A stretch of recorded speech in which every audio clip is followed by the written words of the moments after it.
Balik lagi bareng gue, Alri. Dan gue Chelsea yang bakal nemenin kalian di malam ini. Stay tune terus di channel kita. Di Singa Malam. Jelas. Malam ini kita nggak sendirian. Kita kedatangan tamu spesial kita yaitu Tiara dan Ima. Hai.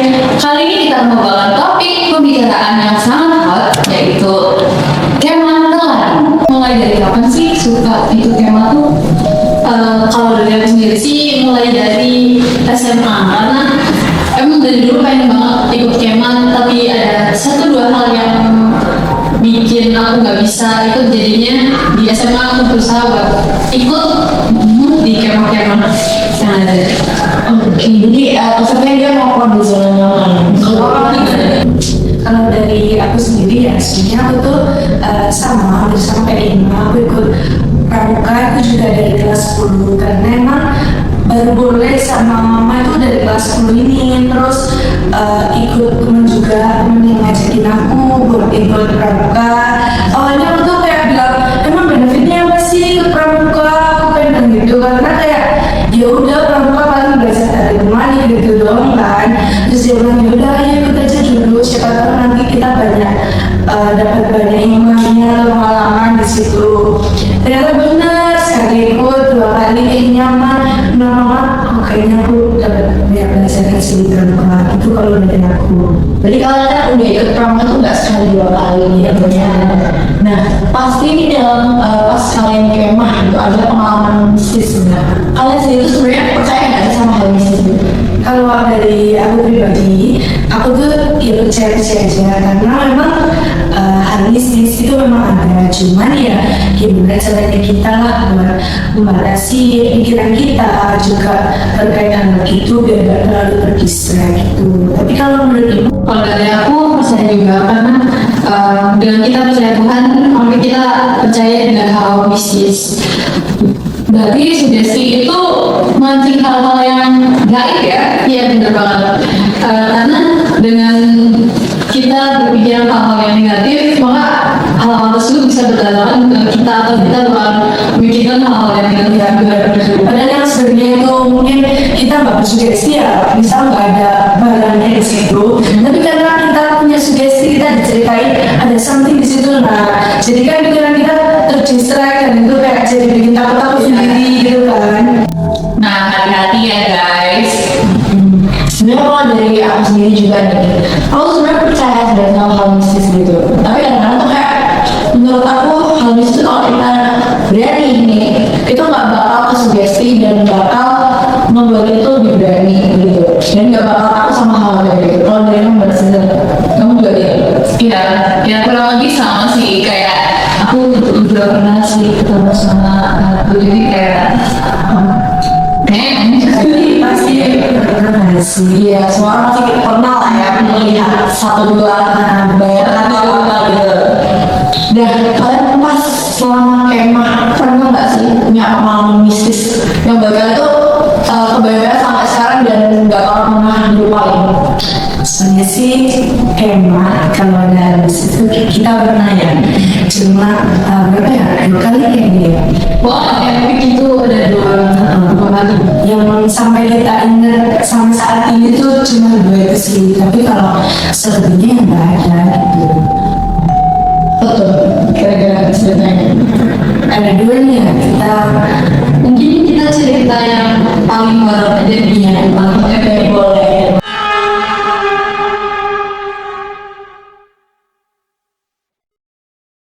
Boleh nih diceritain ke pendengar setia kita Sobat Malam. seperti yang udah dibilang Ima tadi, mungkin kita ceritain dari yang memang tuh horor banget ya menurut kita. Jadi ada salah satu adik kelas kita, dia tuh bisa kayak ngerasain hal-hal, bukan ngerasain doang sih, bahkan bisa melihat hal-hal yang memang ya tidak tampak lah di mata orang-orang awam seperti kita ini kan. Karena aku yang bisa lihat hal seperti itu tuh ya kayaknya cuma dia doang nggak sih, setauku. Ada yang bisa lihat itu mungkin 1-2. Iya, yang itu. mungkin kurang lebih 3 orang. Iya gitu. Aku sebut aja inisialnya si R ya. gitu. Jadi si R ini dia perempuan juga. Nah dia tuh waktu kita baru aja datang ke lokasi perkemahan, itu kan kemahnya kayak di bawah naungan angkatan laut. Jadi paham lah ya, kayak temannya mirip barat gitu loh. Terus kita datang, kita kan habis bangun tenda tuh. Terus dia tiba-tiba pingin ke kamar mandi. Nah terus dia bilang, "Kak, ayo mana yang mau nemenin aku tak kamar mandi?" Karena kita lagi sibuk juga ya, kita sibuk beres-beres barang dan lain-lain. Dan dia terus kan apa, aku sendiri aja gitu. Dia sendirian lah ke kamar mandi. Dia kamar mandi, nah itu kebetulan kamar mandi tuh kayak yang banyak banget, yang banyak banget Kayak lorong dan berbilik-bilik itu pokoknya kamar mandi barat gitu loh ya, segitulah ya. Terus dia masuk ke kamar mandinya, kayaknya dia tuh udah ngerasa kayak ada something yang nggak enak gitu. Terus dia kayak ngerasa ada yang janggal. Terus dia lihat ke atas, ada di pojok, aku lupa di pojok kiri atau kanan, atas pokoknya itu ada salah satu makhluk perempuan gitu katanya. Pokoknya ya lagi ngeliatin ke arah dia, pokoknya dia tuh lagi ada di atap. Nah itu kejadian pertama di kamar mandi. Setelah itu dia mau masuk ke salah satu bilik. Dia kalau di kamar mandi itu kan kayu sama embernya tuh kayak ditaruh terpisah gitu loh. Jadi kita ada kamar mandi gitu, tengah lorong gitu. bayang. Terus habis itu dia mau ngambil itu kan. Nah kebetulan ini yang bikin aneh sih, itu kamar mandi perempuan, tapi kok bisa ada seorang cowok di situ. Benar juga. Itu orang atau apa nih? Nah nggak tahu ya, dia waktu itu kan dari arah belakang gitu. Terus habis itu dia bilang, "Permisi Pak, saya mau pinjam ember sama gayungnya boleh?" gitu. Terus nggak jawab apa-apa, "Permisi apa?" gitu. Diambillah sama dia. Terus bapaknya tuh tiba-tiba langsung pergi dan masuk ke salah satu bilik. Lah, kok bisa, padahal kan punya cewek ya, kok bisa dia masuk di situ? Bentar, itu waktu kalian masuk tuh emang ada kerjasama tentaranya yang di tempat situ gimana ya? Kayaknya nggak ada ya. Oh berarti kalian benar-benar ditinggal sendirian gitu? Oh, karena itu ada event jambore ya, jadi itu bukan dari tentaranya ya, ngurusin itu bukan dari tentaranya ya, ada panitia sendiri gitu, dari koperasi gitu kan. Tetap dibantu sama tapi nggak yang Cuma ngawasin dari dia loh. Terus aku lanjutin sama dia, terus habis itu dia lihat, dia kan bingung, kok bisa masuk di salah satu bilik. Terus diikutin lah dari belakang, dilihat bapaknya masuk ke bilik mana. Nah waktu biliknya dilihat, nggak ada orang tuh ternyata di dalamnya. Gimana nih Orang jadi tuh cuma nyerupain acting gitu ya. Iya betul. aduh ini banget guys. Memang penghuninya di kamar mandi barat itu atau gimana, karena nggak tahu ya.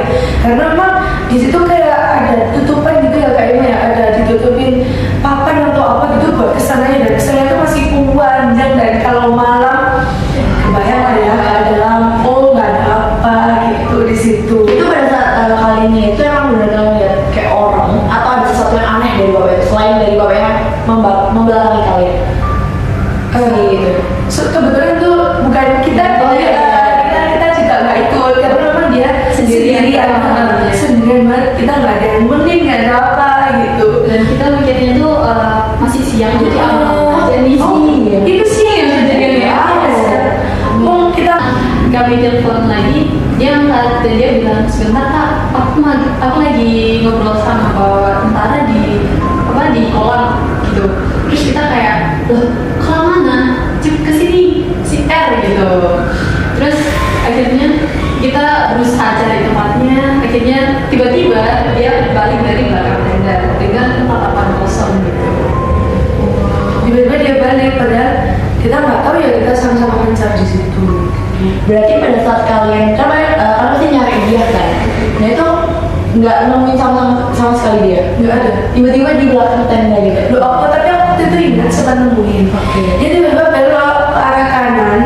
Nah aku gini, kan itu sama dua temanku cowok cewek. Terus waktu belok, aku sama temen langsung lari lah ke situ. Tapi agak jauh jalan. Terus waktu dilihat, nggak ada apa-apa. Itu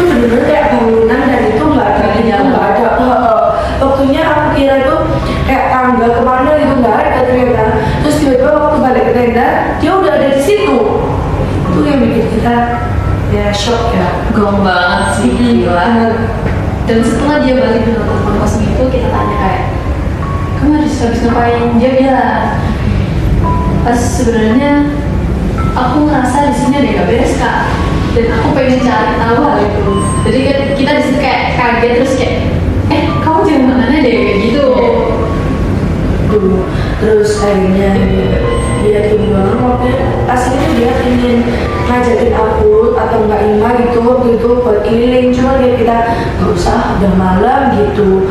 Akhirnya udah ayo kita balik tenda aja gitu kan. Jadi kita sama-sama balik tenda karena memang ada yang nggak enak badan juga, adik kelas kita cewek, jadi kita balik ke tenda cewek semuanya. Nah itulah, terus itu aku ingat sekitar jam 11 atau setengah 12 itu dia sempat ngajakin aku lagi. Kan aku bilang gini, aduh kayaknya aku pengen kamar mandi deh. Terus dia gini, ayo kak, satu menina gitu, sama aku aja gitu. Terus Itu si Ero. terus aku gini, enggak wes, gak jadi, gitu, besok aja. Diuntut terus. Iya, enggak sih, iya, aku tuh diajak mana-mana guys, aku tuh gak yang takut gitu kan. Jadi di situ maksudnya kan nggak tahu kalau dia nih sensitif gitu. Masih belum tahu. Ya itu masih belum tahu. Terus Terus waktu malam itu ada teman aku yang sempet disenyumin sama dia, dan aku juga sempet disenyumin sama dia. Jadinya waktu malam aku sama temen aku si Z itu kita bikin buat jaga di malam itu. Jadi dia tidur di pojok sana, aku tidur di pojok sini. Nah posisi itu tuh aku ngerasa nggak nyaman karena dia tidur di sebelah aku dan dia sering-sering bangun gitu. Akhirnya aku pengen ke kamar mandi dan kita baru banget datang di situ ya. terus persiapan beres-beresin barang.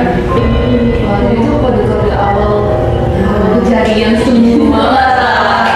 Itu masih awal kan. Dia keluar, dia bilang, kak aku nggak mau kak ke kamar mandi itu lagi gitu. Terus aku gini, kenapa?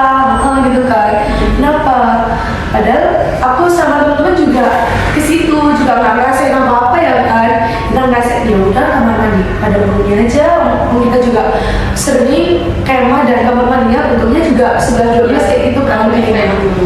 Tapi setahu aku tuh kalau orang-orang mau kemah gitu ya, mereka tuh awal-awalnya berdoa dulu.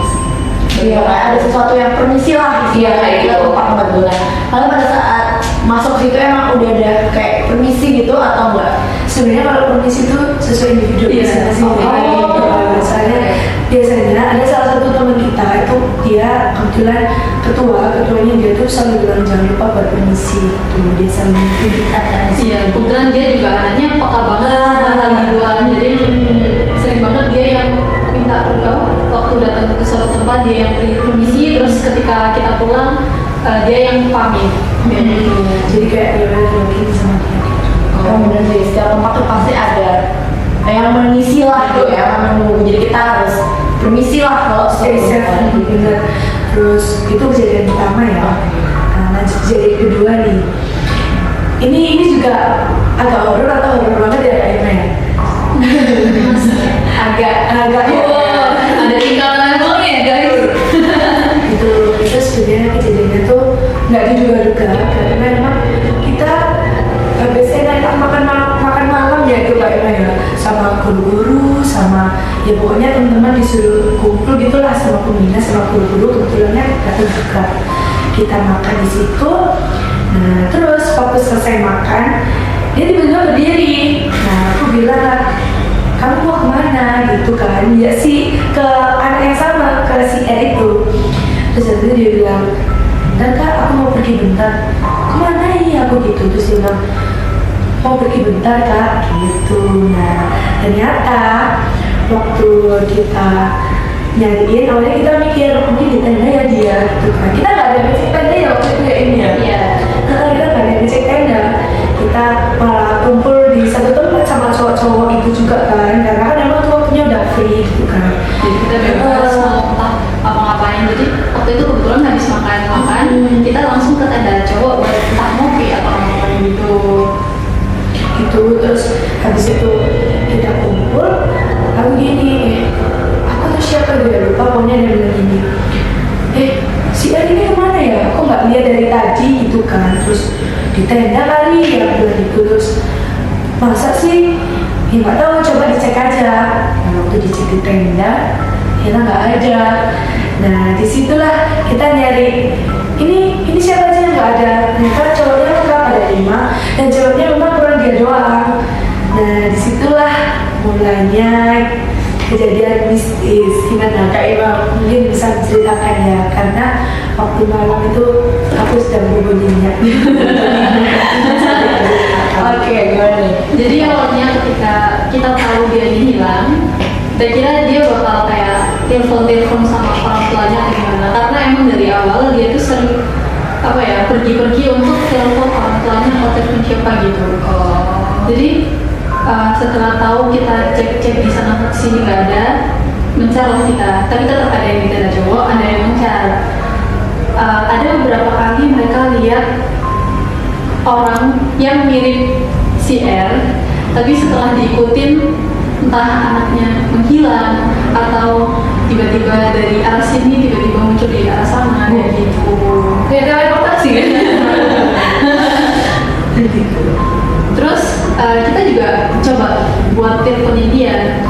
Mungkin ada hampir semalam gitu dan nggak ada yang diangkat. Nah, saatnya diangkat aku tiba-tiba pengen ke kamar mandi, si Z ini pengen ikut dan manggil aku nggak dengar. Dan si Z ini lihat si R ini dengan wujud yang kayak dia lagi make up ala-ala Sunda gitu, tapi tanpa paes. Jadi udah pakai Saluran gitu ya? Itu beneran make up? Tidak. Posisi ya udah tidur biasanya gitu. Tapi dia melihatnya kayak orang tua. Orang kita tuh nggak habis pensi, nggak habis apa ya. Lagi bangun tiba-tiba. Makanya siapa yang nggak shock ya? Jadi sejak malam itu kita itu nggak berani buat tidur di dalam tenda karena diceritain sama si Z. Udah kita akhirnya tidur di depan tenda gitu sampai pagi subuh mungkin baru berani buat masuk peti. Masalah tidurnya. Kalian di luar terus dong? Iya, aku sama si Z di luar terus kedinginan demi. Iya. Wow. Terus kalian besoknya kerokan angin dong? Enggak sih, cuman dulu ya lucunya tuh gini. Dia kan barusan tidur ya. Aku karena malamnya bener-bener nyenyak, nggak ngerasain apa gitu kan. Pagi-pagi bangun, segar bugar gitu kan. Aku karena dengar ada suara seram gitu kan. Langsung gini, ngomong gitu kan. Yang si Z ini gini kamu, duh bangun dewe kan lo, aku baru tidur gitu. Lah aku gini ya, baru tidur. Emang ngapain aja gitu kan? Rasanya tadi malam masuk tenda tuh bareng-bareng, baru tidur gitu kan. Gitu ternyata ada kejadian yang seperti itu. Sebenarnya si R ini tuh dari awal udah nyebut kalau ada yang aneh di tempat ini. Nah, pas kalian tahu itu dari dia, kalian udah nggak sih pikiran kayak juga merasa teman yang aneh atau ya udah bodo amat itu cuma kayak halusinnya dia? Nah, sebenarnya kita nggak ada merasa karena emang kita nggak sepeka itu ya. Tapi ada salah satu nih temenku yang cerita terkait tempat itu karena emang istilahnya dia udah langganan gitu ya. Yes. Kebetulan dia ikut organisasi di luar yang sering di daerah situ lah. Terus dia juga udah pernah kena di situ kan. Nah ini kebetulan banget itu waktu sebelum kejadian itu aku ingat banget waktu maghrib kita waktu itu kumpul bareng-bareng ya di tenda. Terus habis itu kita cerita sharing gitu kan, gimana kemahnya dan lain-lain gitu. Terus dia tiba-tiba bilang gini, aku mau cerita tapi jangan bilang sama siapa ya. Dan gak usah ke distract, gak usah kepikiran, gak usah apa, pokoknya aku cerita biar kalian tahu aja. Jaga-jaga gitu. Terus dia cerita, dia bilang kalau malam-malam kalian keluar nggak usah lihat ke arah tribun. Nah tribun ini kebetulan pas banget ada di belakang tenda kita. Nah terus dia bilang gitu. Terus karena kan kita kalau mau kamar mandi musola ya, itu kalau musola juga dia tuh selalu lewat tribun. Oh iya gitu. Bener. Terus dia bilang pokoknya nggak usah sendirian, kalau bisa minimal berdua. Kalau ada yang manggil nggak usah noleh, nggak usah apa gitu. Akhirnya karena kita gitu, waktu itu posisinya belum ada berapa ya? Iya. Kita langsung jam berapa itu, jam 7 atau setengah 8 mandi bareng-bareng gitu. Langsung berangkat, anak berapa itu, anak 5 kali ya. Pokoknya cewek semuanya tuh berangkat bareng-bareng, ayo pokoknya jangan sempat tinggal gitu, karena kan itu sama-sama takutnya ya. Nah tapi sebenarnya aku, Ima, sama yang temen lain tuh kayak udah nggak usah dipikirin, ya udah pasti barang kayak gitu tuh pasti ada, cuma yang penting kita nggak ngundang aja kan gitu. Terus tapi si Z ini kayak selalu terdistra gitu loh, yang tadi diceritain Ima, si Z itu dia kayak selalu kepikiran, aduh aku takut, aduh gini, aduh gitu. Padahal di situ aku bilang udah nggak usah dipikirin, aku bilang gitu. Soalnya kan kalau kita mikirin, kalau kita terlalu sugesti, nanti dia malah datang dan ganggu kita. Nah ini ya itulah, ternyata memang dia. Jadi kalian nih kan diceritain kalau di Tribu itu ada sesuatu, tapi pas kalian di situ sendiri pernah nggak sih kalian merasa atau melihat langsung gitu dari cerita yang teman kalian itu? Alhamdulillah enggak ya. Ya, untungnya kita enggak ada. Berarti di Tribun itu aman ya? Kalau kita sih merasa aman-aman aja ya, soalnya ya kita Tapi kita nggak terlalu memikirkan itu gitu. Kalau teman-teman kalian ya, ada yang mikirin ada yang enggak gitu. Balik lagi kan sugesti. Iya. dan emang kebetulan aku sendiri tuh orangnya nggak apa-apa terkait hal itu, cuma kayak merasa nggak enak gitu bilang, cuma ya nggak seberapa tahu lah kalau bisa melihat atau apa itu nggak bisa gitu. Jadi yang mana aja sih kalau aku. Setelah kejadian Tribun itu apa ada lagi? Ada nggak ya? Mungkin kayaknya udah gak ada di setelah itu. Jadi langsung lanjut ke hari kedua aja ya. Hari kedua itu waktu siang, lagi makan siang nih, kita kan udah cerita-cerita tentang si R ke pembina kita. Akhirnya si R ini ditanya-tanyain lah sama pembina kita, kenapa kamu kok hilang-hilangan terus gini-gini. Itu si R cerita kalau dia ternyata diajakin main sama temennya. Jadi dia selama ini nggak sendiri gitu ya? Ya, Cuman kita bener-bener nggak ada yang tahu ya di situ ya. Ya baru ini padahal kita udah kayak mas kita 3 atau 4 kali mungkin sama dia gitu. Cuma Berarti kalian baru tahu kalau dia tuh sama ini sensitif, dia punya teman Iya. dia sendiri yang bilang katanya, iya pak, sebenarnya ini teman saya ini dulu udah nggak ada, tapi udah pergi, tapi nggak tahu kenapa kok deket-deket ini dia balik lagi, termasuk waktu kejadian malam itu katanya temennya tuh minta buat keliling ke daerah situ, terus sempat juga ke tempat kayak tempat main gitu. Dan yang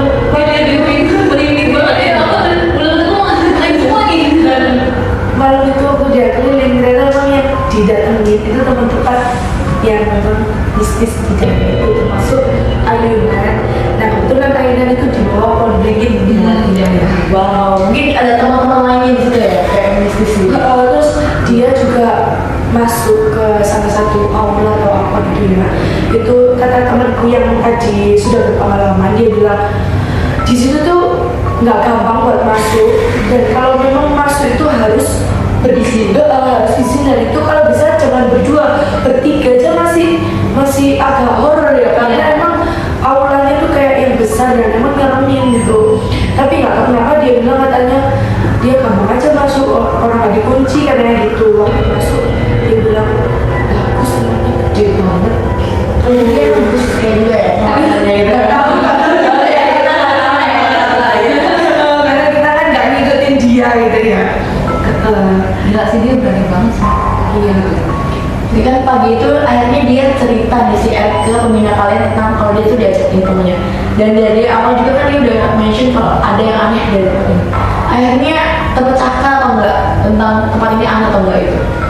Sebenarnya belum terpecahkan karena di malam pertama si Z ini nantangin malahan kayak Oke, nantangin apa tuh? waduh, misalnya kayak gini, kamu mau kemana? Mau keliling ya? Ayo tak temenin gitu. Mau. Dan aku yang dengerin tuh kayak, ayo lah udah malam, nggak usah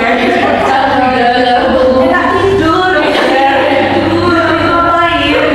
Jadi itu aja aku udah gak bisa tidur, apalagi kalau udah keliling gitu kan. Oke, sampai akhir pun nanti kalian pulang itu benar belum ada pemecahan dari kasusnya Erin. belum ada sih kebetulan ya membaca karena emang ya, gimana ya kita juga sama-sama nggak tahu juga kan nggak ada yang bisa tentang hal kayak gitu kayak segitu. Dari kalian sendiri, kalian tuh melihat si Erin itu berbeda pada saat apa gitu? Atau apa sih perubahan dia gara-gara kejadian itu? Kalau dari aku sih mungkin sikap dia kayak aneh. Mungkin dari tatapannya aja jadi lebih kosong gitu. Entah karena udah kebawa sugesti dari kejadian itu atau gimana. Mungkin, tapi menurutku itu udah beda banget di tatapannya. Terus dia tiba-tiba sering muncul gitu. Iya. Jadi tuh ada yang mulai nyoba muter Al-Quran gitu. Nah ini Setelah dia yang hari pertama setelah dia bilang yang di kolam itu kita kan kumpul lah ya di tenda cowok. Dan aku sama satu anak lagi sama dia juga itu di dalam tenda cowok, yang lain di luar. Nah karena aku takut banget akhirnya aku baca surat Yasin gitu. Takut banget. Dan di situ aku ngeliat si R ini gelisah banget ngeliat antara belakang sama depan tenda, so kayak gelisah mau keluar gitu. Terus aku kayak ini aku bener gak ya baca, apa aku tambah bikin dia gini gitu. Anu ya, panas gitu. Iya. itu kayak kita ya gitu dia tuh di depannya juga ada aku Ima juga gini lihat deh jadi gitu terus aku gini enggak gitu malah Imanya yang baca ya udah mau kiri ya kiri Terus kayak apa tadi dia cerita nih sih ada ke pembina kalian. Nah, reaksi dari pembina kalian tuh gimana pas tahu gitu kan? Kalian nggak ngalamin malam-malam itu kan? Jadi pas tahu tuh gimana reaksinya? Sebenarnya pembina kita itu orang yang apa ya, dibilang nggak serius bukan, tapi kayak beliau itu suka bercanda lah. Oh, Jadi iya. kalau misalnya dia jawab gini dia terus pembinanya itu jawabnya sambil bercanda gitu, humoris gitu ya. iya awalnya orang itu kayak nggak percaya bisa sih gitu kan terus kita datengin lah nanya langsung nah itulah ada ini yang tadi itu gitu terus orangnya bilang yaudah nanti malam nggak tidur dulu saya gitu orang mau ngalamin sendiri nih beliau kan juga ingin tahu emang dia apa enggak gitu kan nah kok ketepaan waktu D2 malam menuju D3 kita tuh banyak banget teman dari pramuka kita ya sebenarnya dia tuh nggak ikut kemah tapi ikut apa namanya ikut mengunjungi dan sampai nginep juga nah di situ kita kayak merasa ya udah aman lah ya mungkin Kayak nambah personil nih, kita jadi lebih aman lah gitu. tapi ternyata emang alhamdulillah ya di D2 itu menuju D3 itu nggak ada kejadian apa-apa ya aman sentosa lah Aman mungkin dia karena banyak orang jadi lebih diawasin aja. Misal dia tiba-tiba kesini kita langsung lagi ikutin, tiba-tiba dia lari kesini kita ikutin, pokoknya kita bener liatin dia terus gitu. Oke, kita kan udah dengerin cerita mereka nih dari hari pertama sampai hari ketiga. Yang bener paling bang banget ceritanya itu pas berarti Pada saat sih yang tadi dia disenyumin sih. Tahu tuh karena bukan dia nggak tahu jadi jadi terdapat temennya yang masuk atau senyum sih gitu. karena memang senyumannya tuh beda ya Senyumnya kan beda, senyum sendiri. Enggak dong. senyum si manis ya nggak bisa Senyum kabur lah. Mungkin kalau kita udah kabur ya.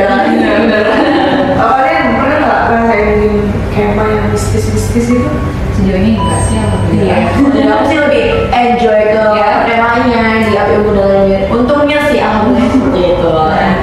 ya untung lah ya karena tapi itu ya kalau ada kejadian mistis tuh bisa buat kenangan sampai Iya, terus iya. Iya, diceritain ke anak-anak kecil, iya sampai cuci-cuci gitu ya. gitu dulu kapan pernah gitu nggak pernah gitu Oke. Punya cerita dan kenangan lah. Iya.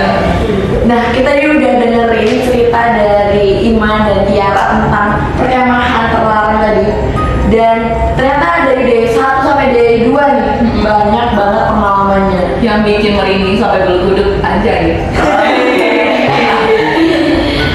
Jadi kesimpulannya dari teman-teman bahwa sebenarnya sugesti itu ngaruh banget juga keberanian ke kita, dan dari sugesti itulah nantinya makin mengundang hal-hal mistis untuk berdatangan. Bener banget. Bener banget. Dan ada tambahan nih, dimanapun kalian berada jangan lupa untuk berdoa ya, dan pamit ataupun mengucapkan salam ya gitu. Dan aku nambahin, ketika kita mendatangi suatu tempat, itu artinya kita bertamu. Ya. Bertingkahlah seperti layaknya tamu. Jangan malah mencari tahu hal-hal yang Jangan pokoknya ya. Oke, makasih banget Kak Irma dan Kak Tiara. Sama-sama. Jangan lupa tonton video kita yang kali ini dan